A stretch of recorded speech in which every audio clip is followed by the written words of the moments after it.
Annyeonghaseyo. Good evening to all. I want to share my devotion to the Blessed Virgin Mary. As a child, me and my 3 siblings were raised by our grandmother and parents to pray the rosary daily and to go to Mass every Sunday. As a child, sometimes, me and my friends play and imitate the sceneries in the Mass. I will ask them to form a straight line, and I will give them rounded biscuits, and before I give them, I will say to them the body of Christ.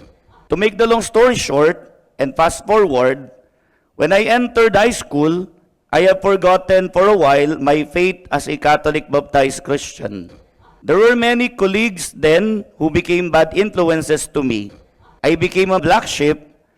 There is this classmate of mine who is so pious, and he is a member of the altar servers in our parish. He invited me to join the ministry of altar servers and taught me to deepen my devotion in praying the rosary of Our Lady. Since then, I became a Marian devotee. After finishing high school, I decided to take the entrance examination in the seminary. I passed the examination and finished my philosophical and theological formation. In my long and full of challenges stay in the seminary, I always find strength in praying the rosary. Each time I pray the rosary, I feel the hands of Our Lady holding my hands tight, as if she is assuring me of her maternal protection. As if she is telling me, "Do not be afraid, and I am here, your mother. You are under my protection." During my diaconal ordination, July 13, 2016, I consecrated my ministry to Our Lady, as well as during my presbyteral ordination last February 20, 2017. In relation to Our Lady of Naju, I first heard of it in one of the homilies of Father Jerry Orbos, SBD, where I am present and attending the Mass he is presiding. Father Jerry related that when he came to Naju Shrine for a pilgrimage, he witnessed a Eucharistic miracle. The body of Christ received by Julia-Kim in her mouth had transformed to a real flesh and blood.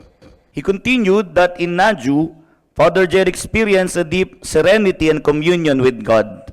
When I heard this, I searched in the internet about Julia-Kim and Naju Shrine to at least have a little knowledge about the shrine and about Julia-Kim the missionary.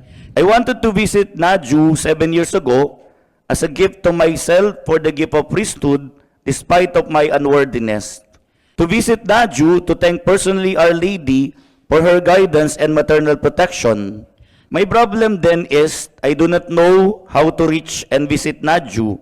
I have no friends and even a relative working or staying here in South Korea. Because of the very demanding and meaningful pastoral ministry as a priest, little by little I have forgotten my plan of visiting Naju. Last year, our Archbishop Emeritus called me by a phone call, and he told me, "I call because I am inviting you to come with me for a pilgrimage to Naju, Korea. Just prepare your passport." My response to his invitation is, "Yes, I will be with you and accompany you to Naju. I am excited to be with you and visit Korea for the first time." The very first time I reached Naju with my companions, Archbishop and 3 other priests, I felt the warmth of the people, the sisters and the lay volunteers, and the rest of them were all smiling as they welcomed us, the pilgrims. I experienced the presence of God and Our Lady in the whole shrine. I one of those who experienced God's mercy during the praying and meditating of the way of the cross. I felt the immense presence of God to the people who came for the pilgrimage to celebrate the anniversary of the shedding of tears of Our Lady of Naju. The people, especially Koreans, have a deep devotion and respect to the celebration of the holy sacrifice of the Mass.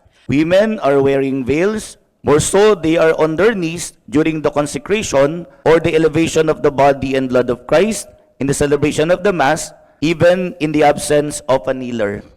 They also show this during Holy Hour and the solemn benediction. One of the things that I cherish until now is Julia-Kim's great love and respect to priest. She told us then that Our Lady loved the priest very much.